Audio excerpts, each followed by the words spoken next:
projeto Audiência de Custódia completa hoje um ano. Mais do que buscar soluções alternativas para desafogar as penitenciárias brasileiras, as audiências de custódia estão agilizando os processos e gerando economia aos cofres públicos. Não é novidade que o sistema carcerário brasileiro está em crise.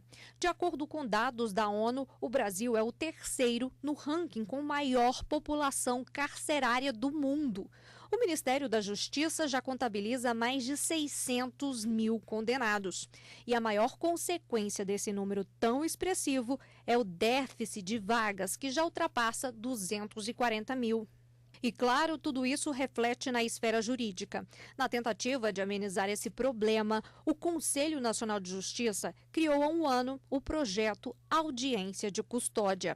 Qualquer pessoa que for presa em flagrante deve ser apresentada a um juiz em um prazo máximo de 24 horas. A nova regra dá celeridade aos processos, mas o principal objetivo é buscar soluções alternativas além da detenção, como prisão domiciliar, o uso de tornozeleiras eletrônicas e proibição de deixar o país.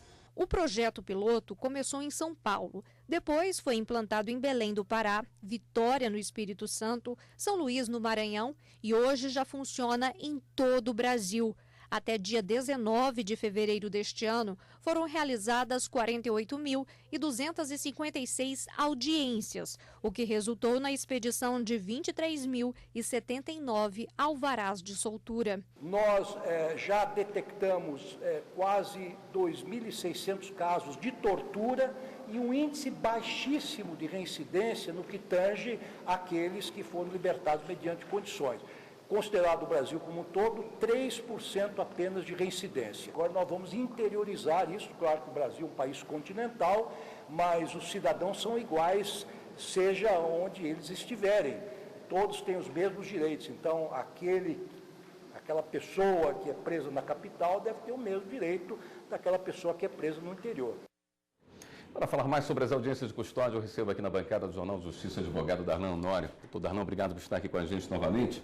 Qual o balanço que o senhor faz desse primeiro ano de implantação do projeto da audiência de custódia? Eu acredito que foi um belo exemplo do que é a cooperação entre o Ministério da Justiça com o Poder Judiciário, o Poder Executivo, a OAB também está presente nesse processo.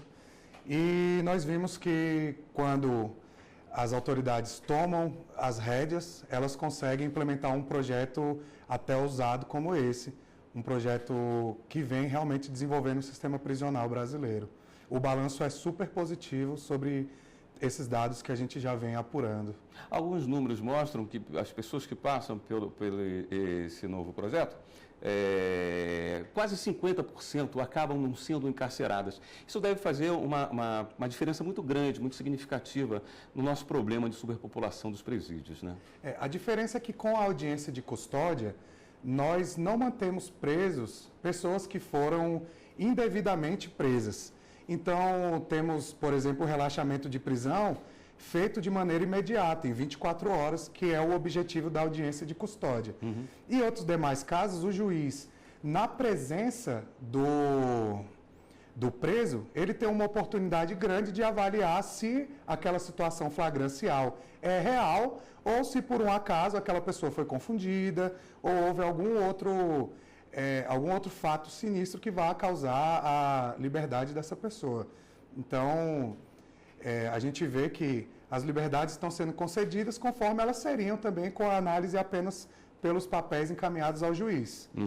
Temos a oportunidade agora de colocar esse preso em 24 horas diante do juiz. E se fala também numa economia de quase 4 bilhões de reais por ano. Isso faz uma diferença para os cofres públicos, pode ser inclusive utilizado esse dinheiro na melhoria da situação dos encarcerados, né? Nós temos uma situação carcerária no Brasil muito delicada. E sem algum projeto que visa combater hoje essa situação ruim, nós não podemos pensar em ressocialização dos apenados. Nós estamos falando de pessoas que foram presas em flagrante e poderão ter sua liberdade provisória decretada ou sua prisão preventiva decretada. Quando nós eliminamos as pessoas que não estão em situação prisional, que não devem estar presas, nós certamente estamos gerando uma economia muito grande para os cofres públicos. Doutor Darlan, é fácil se pensar que que situações acontecerão de pessoas que serão liberadas pela audiência de custódia e chegarão à rua e cometerão delitos. Isso pode buscar um posicionamento contrário de grande parte da população brasileira a essa iniciativa do CNJ? O que nós temos que avaliar é que o ser humano, esse é um problema sociocultural. Se o ser humano decide cometer crimes, infelizmente, uma hora o judiciário não lhe dará mais chances. Todavia, até que se transite em julgado alguma sentença, essa pessoa tem o direito de responder em liberdade. E a justiça vem avaliando dessa forma. Se há, dentro da situação pessoal, elementos que podem dizer que a pessoa tem o direito de responder em liberdade, não há por que mantê-la presa. Todavia, se ela, por vontade própria, resolver voltar a delinquir, certamente essa pessoa, em dado momento futuro ou até em data muito próxima da audiência de custódia, pode estar novamente diante de um juiz e aí sim sendo presa sem a hipótese da liberdade provisória. Então, ocorrerá certamente a reincidência. Mas, conforme até o nosso ministro Ricardo Lewandowski falou, o nível e o índice de incidência, de reincidência é muito baixo.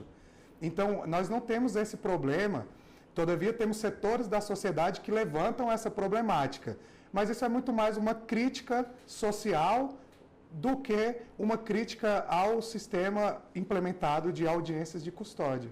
E entre o prender e o soltar, existem as medidas alternativas também, como uma possibilidade do juiz resolver o problema sem precisar ter a pessoa com a privação de liberdade. Né? Correto. Muitos são os casos em que a pessoa não necessariamente precisa ter uma pena para que passe a ser justo a sua concessão de liberdade. Então, junto com esse projeto de audiência de custódia, nós temos um amplo desenvolvimento da implementação do monitoramento eletrônico, por exemplo. E, de outro modo, na audiência de custódia, o juiz alternativamente pode enviar essa pessoa para tratamento social, para tratamentos psicológicos, viabilizando uma situação carcerária onde pessoas realmente perigosas vão adentrar o presídio para que sejam ressocializadas. E pessoas que, porventura, precisem de um acompanhamento psicológico ou precisem de outro tipo de medida, tal como o monitoramento, essas pessoas vão ter essas medidas deferidas pelo juízo em 24 horas. Então, é um sistema muito eficaz e é um sistema que pretende o avanço no nosso sistema prisional. Doutor Darnão, obrigado pelos seus esclarecimentos aqui no Jornal Justiça. Eu é que agradeço.